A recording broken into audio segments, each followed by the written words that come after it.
Hi, this is Charlotte Pierce. I'm the producer of Ready Row USA. We're here with our last live stream of the day from the US Rowing Convention.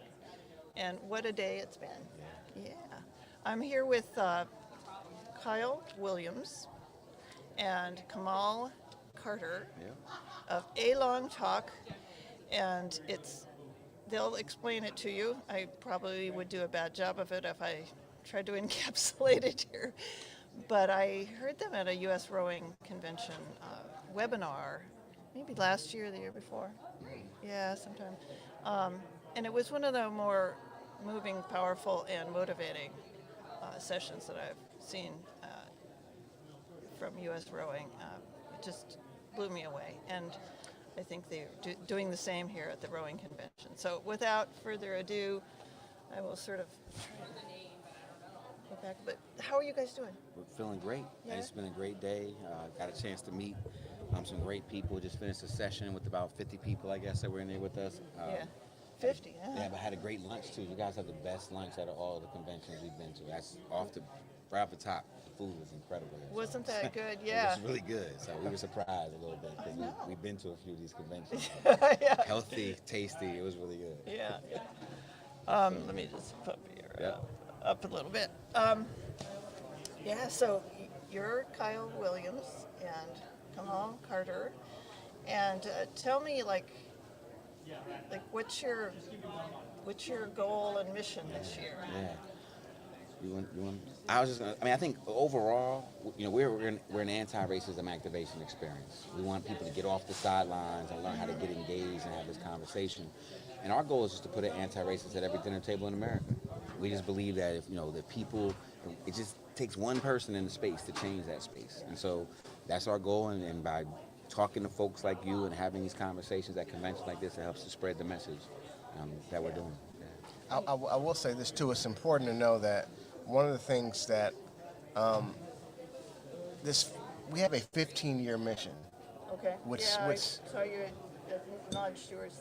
15 years to push racism to the fringes. Right now, it's in high definition. Yeah. It's not like back in the day when we had the bunny rabbit ears on TV and it was staticky. There are things that are being said in this society and things that are being done in current day America that are just unacceptable, and that it's in high definition because people who want to make racist comments or people who develop racist policies are unapologetic. And we have to warm the temperature in the room and say, you know what, if you want to have those beliefs, it's fine. You have the right to believe whatever you want, but just not around us. We need to reclaim our dinner tables. We need to reclaim our corporate boardrooms, our boat houses, our teams, our locker rooms, our fields of competition if we're in sports, to just make sure it's inclusive for everyone, that there's no sexism, that there's no anti-black policies and harmful hate, that there's anything that's othered. Our target is white supremacy, and we're going to push that out to the cold, to the fringes in 15 years. That's our goal. And you guys said it at the lunch thing that you're ahead of schedule. How could that possibly be? Well, one is that we're sitting here and we were invited here by Amanda, who's the head of USRowing. Yeah. And when you think about that type of buy-in, we work with the heads of Deutsche Bank. We work with some of the largest universities in the country. Yeah. We're working with LinkedIn. We're working with a lot of people that are able to make decisions and make change. The biggest thing about change in America, it's not that it's hard to do, it's hard to find people to lead it. And we've been able to connect with people who want to lead, that want to make a change and aren't just going to sit on the sidelines. So when we talk about it, we recognize we've been able to hit warp speed because of the connections we made. We've been able to have our discussion at Wharton Business School for 2 years in a row. That's not normal for just two black men. We're just two black fathers who wanted to have a conversation. We don't have a business plan. We don't have large corporate backing. I feel better about myself. It's like, we're just out. But that's the spirit of America right now is that, it's grassroots time. Like we can't wait for anybody else to do this stuff. We can't wait for the politicians, for the corporations. Yeah. That's to come from the bottom up, and then we have to make people pay attention. Yeah. And I think that's what's been able to happen, because here we are 2.5 years later, having talked to 11,000 people. And we started this, I was going to do this call one time. It wasn't a plan to keep doing it. It Really? was one conversation. So what were you doing before? Well, it was COVID, so we were all kind of waiting to see what was next. But my background's in education. Yeah, okay. As literally when COVID hit, I was an educational consultant teaching teachers how to use 21st century skills in the classroom and principles. And so, when everything kind of changed, when George Floyd was murdered, I guess I've always been a person that used my voice. I was never afraid to use my voice. It wasn't always the most productive way because a lot of times it was out of anger, a lot of times it was out of stress and tension. But when I was able to have a conversation with my son's basketball coach in the midst of kind of of the George Floyd backlash that was happening, my son had an issue with another teammate, and I called the coach to make sure it was going to get dealt with. And I realized that while he may have wanted to deal with it, he didn't know how.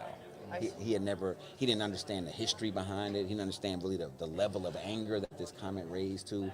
So we had to teach him. And then, by literally having a 10-minute conversation with him and then sharing a video with him that gave some of the history. It's a video called The History of Race in America. He watched this 80-minute video and he became an activated anti-racist. No way. Absolutely. He started doing things right away. Will you come to my hometown?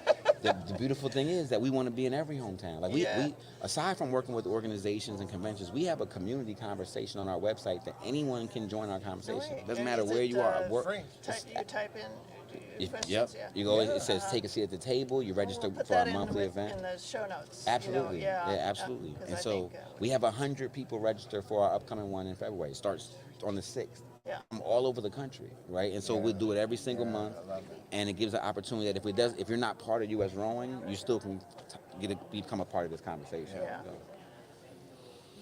Anything else, Kamal, that you Well, want to add to? I think the biggest thing is that it's the power of we. That it's not this mysterious rocket science formula that we're embarking upon. Yeah. It's us reclaiming our spaces and saying, you know what, harmful, hurtful behavior towards any group Yeah. is not. We're not going to go for that. We're not going to go towards any erasure of history. We're not going to tolerate people who want to ban books or who don't want to talk about our shared American history, not African American. It's our shared American history. There are contributions that Black people have made, and there's things that have been extracted from our history that keep us. A lot of us are just ignorant to the information that's out there and how we got here.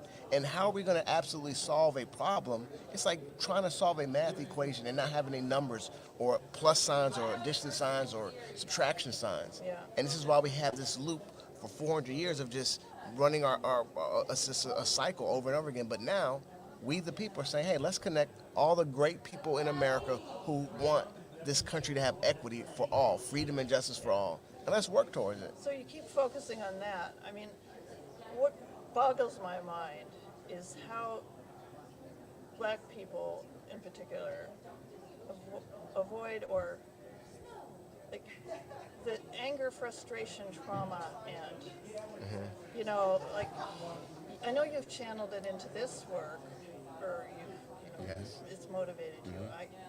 I just can't imagine like that happening to me and not being just incandescently angry.